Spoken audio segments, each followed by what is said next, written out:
আসসালামু আলাইকুম বন্ধুরা, আশা করি সবাই ভালো আছেন। আজকে যে বিষয় আলোচনা করব যে কোন স্ত্রীর উপর আল্লাহ পাক রাগান্বিত হয় সেই বিষয় নিয়ে। তো অনেক সময় দেখা যায় অনেক ফ্যামিলিতে স্বামী স্ত্রীর মধ্যে মনোমালিন্য হয়, অনেক ঝগড়া ফ্যাসাদ হয়, অনেক দ্বন্দ্ব হয়, অনেক হাত উঠাউঠি হয়, অনেক বকাঝকা হয়। এর মানে এই নয় যে দিনের বেলা ঝগড়া করেছি রাত্রে আলাদা শুইতে হবে, আলাদা জায়গা থাকতে হবে, আলাদা খানা খাইতে হবে, আলাদা ঘর লাগবে। এর মানে ওই নাই। আল্লাহ পাকের রাসূল সাল্লাল্লাহু আলাইহি ওয়াসাল্লাম 1400 বছর আগে বলে গেছেন, আমি যদি কাউকে সিজদা দিতে বলতাম তাহলে সমস্ত স্ত্রীদেরকে বলতাম তোমার স্বামীদের পায়ের উপরে সিজদা করো। তাহলে এর দ্বারা বোঝা যায় যে স্বামীর কত বড় সম্মান স্বামীর। এই জন্য বলবো, যে সংসারে ঝগড়া ফ্যাসাদ হয় না কেন, যে সংসারে মনোমালিন্য হয় না কেন, যে সংসারে বকাবকি হয় না কেন, যদিও একটু অভাব অনটন হয়, যদিও একটু কষ্টের ভিতর চলে, তারপরও স্বামীকে ছেড়ে স্ত্রী কোথাও যাবে না, আর স্ত্রী স্বামীকে ছেড়ে কোথাও যাবে না। এই বিষয়ে লক্ষ্য রাখবো যে দিনের বেলা যদিও মনোমালিন্য হয়েছে, তো রাত্রিবেলায় সমস্ত দুঃখ কষ্ট দূর করে দিয়ে এক জায়গায় থাকার চিন্তা ভাবনা করতে হবে। তো আল্লাহ পাক এখানে ওই স্ত্রীর উপরে রাগান্বিত হয়। তো কোন স্ত্রীর উপর রাগান্বিত হয় সেই বিষয়ে আলোচনা করতেছি।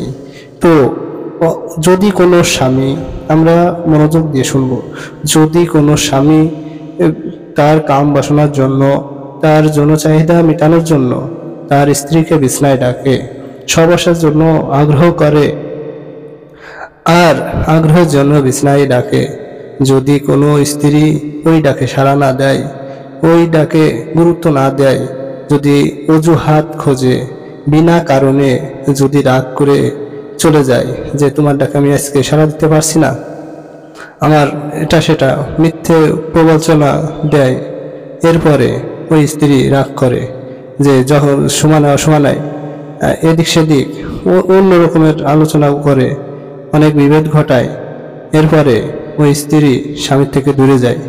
এমনও আছে ওই স্ত্রী ওই বিছনায় ওই স্বামীর সাথে থাকে না, অন্য বিছনা খোঁজে, অন্য জায়গায় থাকে।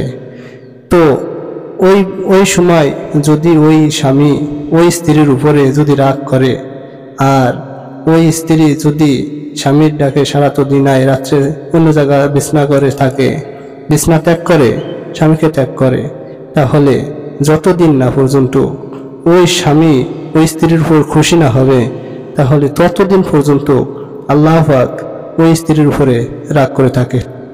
তো আমি আবারও বলছি যে কোনো স্ত্রী তার স্বামীর ডাকে যদি সাড়া না দেয়, আর কারণ ছাড়া যদি অন্য বিছনায় শোয়, অন্য বিছনায় শয়ন করে, বা বিছনা ত্যাগ করে, স্বামী ত্যাগ করে, আর যতদিন ওই স্বামী ত্যাগ করে থাকবে, আর স্বামী যতদিন ওই স্ত্রীর উপরে রাগ করে থাকবে, ততদিন আল্লাহ পাক ওই স্ত্রীর উপরে রাগান্বিত হয়। আর আল্লাহ পাক রাগ করে থাকা মানেই ওই স্ত্রীর উপরে গজব নাজিল হতে থাকে।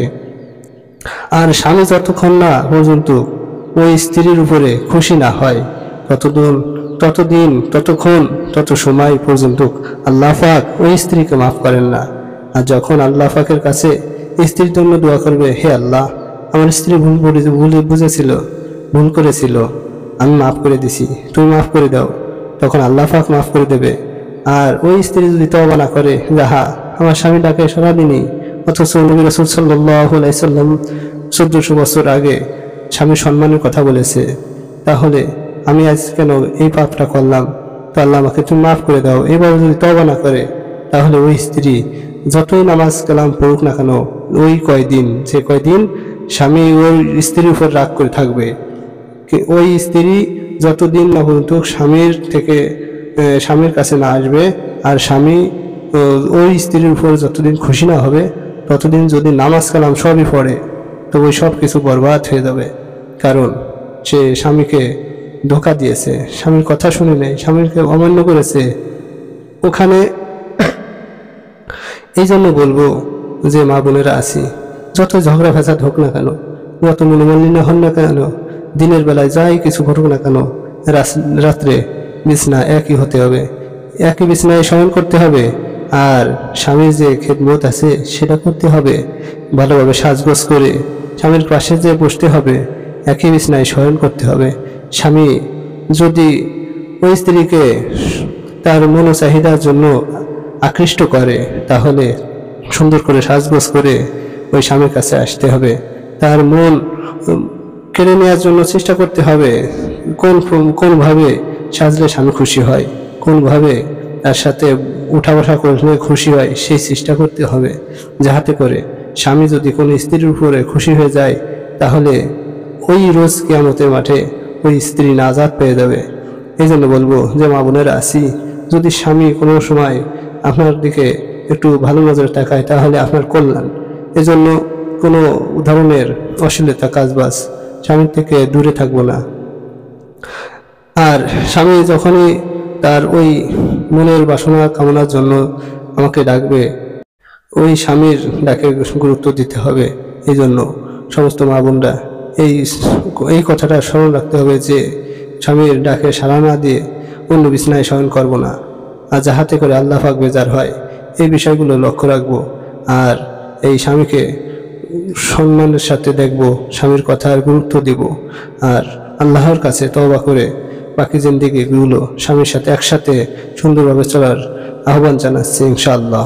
সবাই ভালো থাকবেন, সুস্থ থাকবেন। আল্লাহ হাফেজ।